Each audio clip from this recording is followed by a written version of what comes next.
Wahai para pencari link dimanapun kalian berada, berjumpa lagi di Link, Learn and Think. Semoga kalian sehat. Kali ini kita akan membahas sesosok tokoh yang kemudian membebaskan manusia dari belenggu pengekangan. Siapa dia? Mari kita mulai. Sosok kali ini kita akan membahas tokoh yang bernama Martin Luther. Martin Luther, seorang teolog atau pastor atau reformator gereja yang terkenal karena perannya dalam reformasi gereja Protestan pada abad ke-16. Martin Luther lahir pada tanggal 10 November 1483 di Eisleben, Sachsen, Kekaisaran Romawi Suci. Nah, sekarang itu kita kenal dengan negara Jerman ya. Jadi Martin Luther ini anak dari seorang buruh. Luther awalnya belajar hukum sebelum masuk di era pada tahun 1505.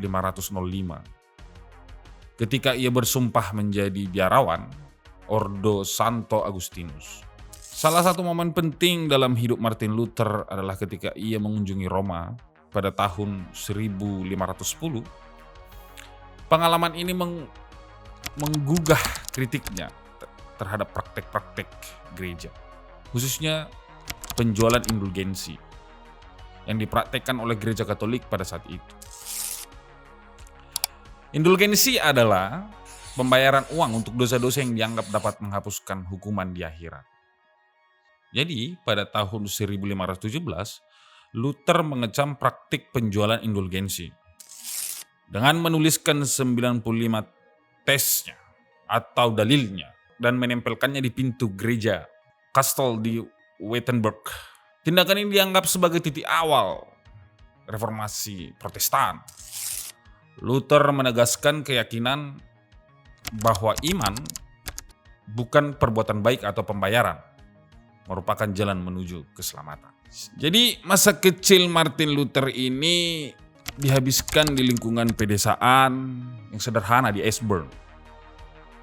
Meskipun keluarganya bukan dari kalangan bangsawan, mereka masih termasuk kelas menengah kecil di masyarakat pada saat itu. Ayahnya Hans Luther bekerja keras sebagai seorang penambang. Sementara ibunya Martin Luther, Margaret, mengurus rumah tangga dan keluarga. Jadi tidak bekerja di luar dan hanya sebagai ibu rumah tangga. Jadi sebagai seorang anak, Luther diperkenalkan terhadap nilai-nilai agama dan pendidikan Kristen oleh orang tuanya. Dia belajar membaca, menulis di sekolah desa setempat gitu. Yang pada saat itu merupakan hak istimewa bagi anak-anak dari keluarga yang mampu. Meskipun mereka tidak memiliki kekayaan berlimpah, orang tuanya sangat mendukung pendidikan Luther. Jadi orang tua Luther ini sangat aware dengan pendidikan yang dijalankan oleh Martin Luther sendiri gitu. Jadi sangat suportif lah, walaupun keadaan saat itu mungkin secara ekonomi tidak terlalu baik begitu. Walaupun ya mampu-mampu saja begitu. Jadi selama kecilnya Luther juga terkenal karena dia sangat cerdas gitu. Dia sering menunjukkan bakatnya dalam studi-studi akademik dan selalu menonjol dalam pelajaran-pelajaran agama. Bakat intelektualnya dan dorongan untuk belajar membawanya ke perjalanan pendidikan yang kemudian mempengaruhi perjalanannya sebagai seorang teolog dan pemikir agama. Meskipun informasi tentang Martin Luther ini sangat terbatas ya, tapi kita dapat membayangkan bahwa di lingkungan pedesaan yang sederhana di Sachsen, dia tumbuh menjadi anak yang rajin gitu, penuh semangat dan berbakat, yang kemudian menjadi salah satu tokoh yang paling berpengaruh dalam sejarah Eropa pada akhirnya begitu. Jadi kita masuk pada era bagaimana kemudian Martin Luther itu mengenyam pendidikan. Jadi Martin Luther ini juga mengenyam pendidikan yang cukup komplit ya. Di pendidikan dasar sendiri, seperti anak kebanyakan pada masa itu di Jerman, Luther memulai pendidikan dasarnya di sekolah desa lokal Eisleben. Luther belajar membaca, menulis, dan dasar-dasar matematika.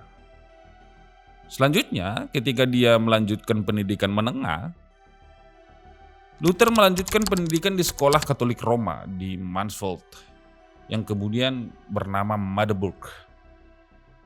Ini adalah tahap di mana dia mulai mendalami bahasa Latin. Jadi pada masa itu, ya kalau sekarang bahasa intelektual itu kan bahasa Inggris ya yang dipakai oleh seluruh dunia. Dan pada masa itu, bahasa intelektual yang dipakai pada umumnya oleh dunia saat itu adalah bahasa Latin. Jadi banyak literatur, kitab suci itu dalam bahasa Latin begitu. Selanjutnya, pada saat dia melanjutkan jenjang pendidikan ke perguruan tinggi, Luther melanjutkan pendidikan tingginya di Universitas Erfurt tahun 1505 gitu. Dia memperoleh gelar sarjana dalam bidang filosofi. Dan pada tahun 1507, dia memperoleh gelar sarjana pada bidang teologi. Luther tidak cukup dengan gelar sarjana, dia melanjutkan studi hingga gelar doktoral begitu. Hingga dia mencapai gelar doktoral dalam bidang teologi yang bergabung dalam Fakultas Teologi di Universitas Wittenberg.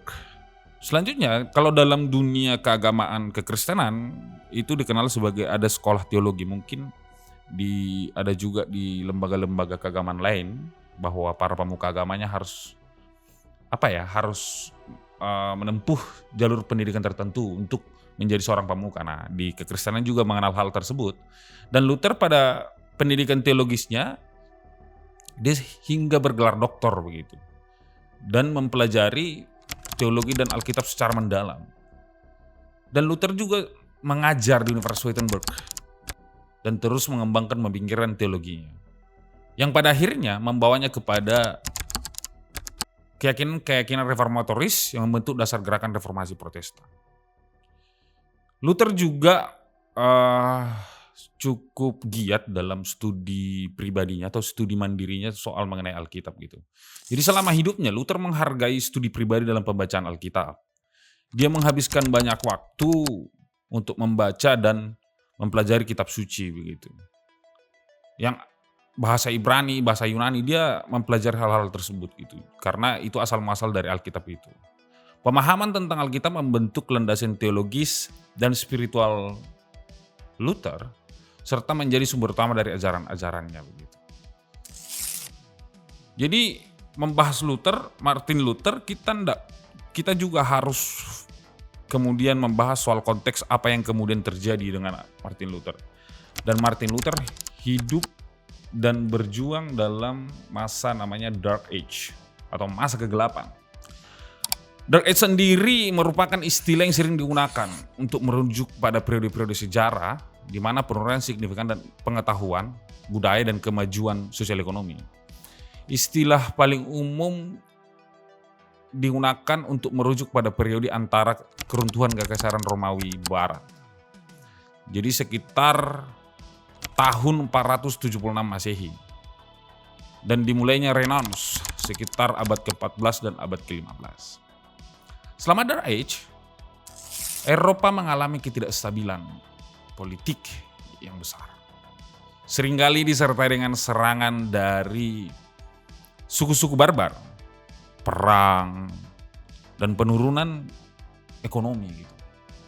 Hal ini juga memunculkan kemunduran-kemunduran di berbagai bidang. Contohnya di bidang pendidikan dan pengetahuan. Sekolah-sekolah dan institusi pendidikan pada umumnya mengalami kemunduran.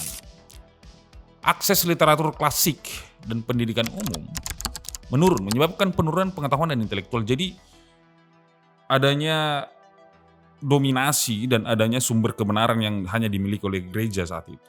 Di bidang teknologi, kemunduran yang terjadi itu juga banyak dipengaruhi oleh kemunduran politik dan kemunduran ekonomi yang mengakibatkan kurangnya dukungan untuk penelitian, pengembangan teknologi. Jadi sebagai akibatnya adanya stagnasi. Jadi tidak berkembang begitu. Atau penurunan pada hal teknologi. Jadi karena keadaan situasi instabilitas politik, masyarakat seringkali terbagi menjadi feodalisme yang kuat, di mana kehidupan sosial terpusat di sekitar lord yang memegang kekuasaan politik dan ekonomi yang sangat besar. Kondisi hidup bagi kebanyakan orang biasanya buruk, dengan mayoritas penduduk hidup dengan kondisi pertanian yang sederhana dan terisolir. Jadi saat itu ya kekuasaan dan kekuatan itu sangat terpusat, sehingga masyarakat itu banyak terjebak dalam fase-fase dan tahap-tahap ekonomi yang di bawah begitu. Jadi mereka sulit untuk meningkatkan kualitas ekonomi mereka begitu. Salah satu yang masih menjadi dampak dari Dark Age ini juga dalam konteks kehidupan sosial dan seni, sosial budaya dan seni gitu. Jadi produksi seni dan budaya mengalami penurunan juga pada saat-saat itu gitu. Karena dukungan dari penguasa dan patron kurang tersedia. Jadi karya seni yang dihasilkan seringkali memiliki kualitas yang cukup rendah gitu, dan mengalami pemaduan dan penyelesaian karya yang lebih tua. Jadi pada masa itu orang tuh tidak terlalu bebas dalam mengekspresikan gitu ya, berkarya seni begitu. Sehingga itu cukup tidak menimbulkan karya-karya seni yang cukup memuaskan karena mereka dikekang oleh kekuatan politik yang sangat terpusat. Martin Luther juga sangat erat kaitannya dengan konsep Protestanisme. Jadi gerakan Protestan ini adalah gerakan reformasi gereja ya, yang saat itu dimulai pada abad ke-16. Jadi tokoh-tokoh seperti Martin Luther, John Calvin atau John Calvin kan, yang kemudian ada Calvinis ya, ada Huldrych Zwingli dan banyak lagi sosok-sosoknya gitu. Gerakan ini sebenarnya bertujuan untuk mereformasi gereja, yang pada saat itu adalah Gereja Katolik Roma. Dianggap sangat korup begitu dan menjadi denominasi Kristen yang tidak sesuai dengan ajaran Alkitab. Jadi ada beberapa faktor juga yang mendorong gerakan ini terbentuk begitu. Yang pertama, faktor pertama itu kritik terhadap praktik Gereja Katolik. Jadi adanya ketidakpuasan terhadap praktik-praktik dalam Gereja Katolik Roma pada saat itu, termasuk penjualan indulgensi. Ingat ya, tadi indulgensi kita jelaskan di awal. Jadi indulgensi itu jadi diperjualbelikan begitu terhadap orang-orang yang mampu membeli. Jadi adanya praktek-praktek yang kemudian melanggar kaidah-kaidah Alkitabiah menurut Martin Luther dan kawan-kawan begitu. Faktor yang kedua adalah pembacaan langsung Alkitab. Jadi gerakan ini juga didasari oleh faktor pembacaan langsung Alkitab. Jadi terjemahan Alkitab terhadap bahasa lokal dan penekanan pada pentingnya pembacaan langsung. Jadi pada saat itu ada masa di mana kita yang boleh membaca Alkitab itu hanya mungkin pemuka agama, hanya orang-orang yang memiliki darah biru gitu ya, atau pemuka agama. Hanya orang-orang ini yang kemudian punya akses. Jadi masyarakat bawah itu hanya mendengarkan khotbah begitu. Jadi dia tidak tahu langsung apa yang dituliskan, apa yang tertulis. Dia tidak memiliki akses terhadap penerjemahan begitu. Nah, itu yang kemudian juga salah satu kritikan dari Martin Luther dan kawan-kawan. Selanjutnya, faktor yang selanjutnya adalah pembentukan denominasi Protestan. Jadi gerakan Protestanisme ini juga menghasilkan berbagai denominasi Kristen baru seperti Lutheranisme. Jadi Martin Luther itu hari ini kita mengenal dengan salah satu aliran yaitu Lutheranisme atau Lutheran begitu. Mungkin di Indonesia itu seperti HKBP gitu ya. Ada gereja-gereja lainnya. Ada juga Calvinisme yang juga salah satu tokoh yang bergabung bersama Martin Luther untuk mendorong gerakan reformasi gereja. Nah, Calvinisme ini juga muncul di Indonesia dari berbagai denominasi gereja, khususnya denominasi gereja yang di wilayah timur kebanyakan mungkin. Dan juga Anglikanisme di Inggris dan Metodisme. Dan banyak lagi masing-masing memiliki teologi dan praktik ibadah yang unik. Jadi adanya kebebasan dalam menerjemahkan praktik teologi Alkitabiah. Tapi semuanya memiliki akar dalam upaya reformasi gereja yang dimulai pada abad ke-16. Tadi kalau teman-teman ingat, ada 95 tesis yang dikemukakan oleh Martin Luther. Nah, beberapa hal yang kemudian menjadi tuntutan Martin Luther itu seperti penolakan terhadap penjualan indulgensi, kritik terhadap otoritas paus, pentingnya sola scriptura. Jadi pentingnya sola scriptura itu ya Luther mengajukan prinsip itu bahwa Alkitab adalah satu-satunya otoritas dalam kehidupan kepercayaan Kristen. Tidak ada penerjemahan lainnya gitu. Jadi hanya kita berdoman pada kitab suci saja gitu. Tidak pada dalil-dalil para tokoh-tokoh pemuka agama gitu. Yang juga hari itu dianggap banyak menyimpang begitu. Martin Luther juga menekankan pembacaan langsung terhadap Alkitab. Jadi Martin Luther pengen Alkitab ini dibuka aksesnya secara terbuka terhadap masyarakat luas begitu. Selanjutnya, tuntutan Martin Luther ini juga terhadap penolakan praktik gereja yang korup. Jadi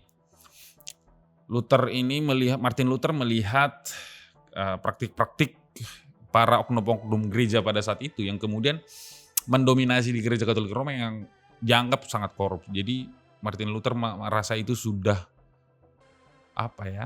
menjadi puncak dari perlawanannya gitu. Dia harus bersuara soal-soal itu. Walaupun saat itu Martin Luther menyadari otoritas gereja yang cukup besar yang sewaktu-waktu bisa juga merugikan dirinya gitu. Selanjutnya yang terkenal juga bahwa Martin Luther menuntut agar pengembalian amanat agung. Luther menyerukan gereja mengembalikan fokus pada pesan pokok Injil dan memprioritaskan pelayanan spiritual atas kepentingan materi atau politik. Jadi tuntutan-tuntutan Martin Luther yang 95 tesis, mungkin yang terkenal yang saya sebutkan tadi, yang kemudian menjadi pemicu gerakan ini menjadi cukup besar dan berhasil meruntuhkan kekuasaan otoritas politik yang terpusat pada saat itu. Dan kita masuk pada fase terakhir, yaitu membahas soal masa tua Martin Luther. Jadi setelah memimpin gerakan reformasi Protestan yang berhasil dan membentuk gereja Lutheran, Martin Luther menghabiskan masa tuanya di Wittenberg, Jerman.